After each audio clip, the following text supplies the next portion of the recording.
Karibu mpendwa msikilizaji na mfuatiliaji wa St. Gaspar Media katika kipindi cha maisha ya watakatifu. Ikiwa leo ni tarehe 9 ya mwezi wa 6, tunasikiliza na kutafakari juu ya maisha ya Mtakatifu Ephrem, shemasi na baba wa kanisa. Ephrem alikuwa mwenyeji wa Nisibisi kule Mesopotamia, ambako ni nchi ya Iraki. Alizaliwa mnamo mwaka 306. Alikuwa mtoto wa kuhani wa kipagani.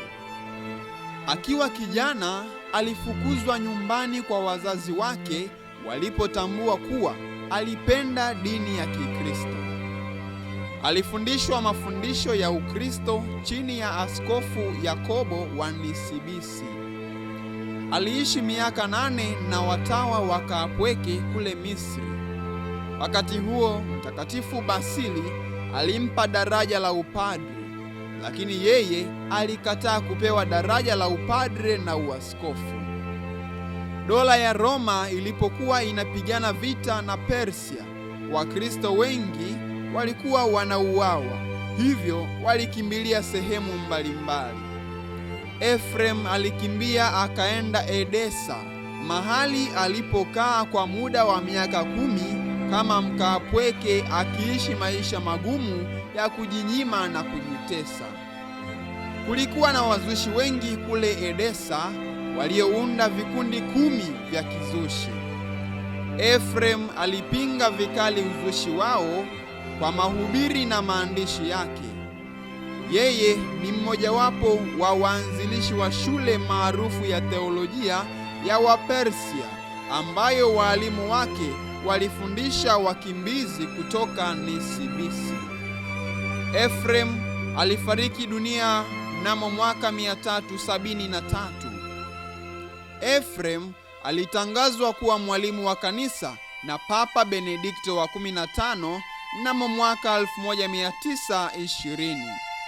Anafahamika kama jua la Wasiria na kinubi cha Roho Mtakatifu kwa sababu alikuwa mwandishi mzuri wa tafakari ya Biblia katika kanisa la Siria na alitunga nyimbo nyingi za ibada.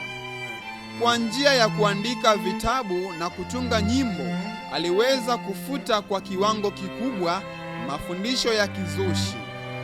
Wasiria na Wapersia wanamkumbuka sana Mtakatifu Ephrem, kiasi kwamba miaka 20 baada ya kifo chake, Mtakatifu Jerome alisema Ephrem ameandika vitabu katika lugha ya Kisiria na akawa maarufu kiasi kwamba katika baadhi ya makanisa tafakari yake juu ya maandiko matakatifu inasomwa baada ya Injili. Itukuzwe damu ya Kristo! Milele amina. Tafakari fupi inayotokana na maisha ya Mtakatifu Ephrem, shemasi na baba wa kanisa. Ubikira au useja ni farasi wa vita.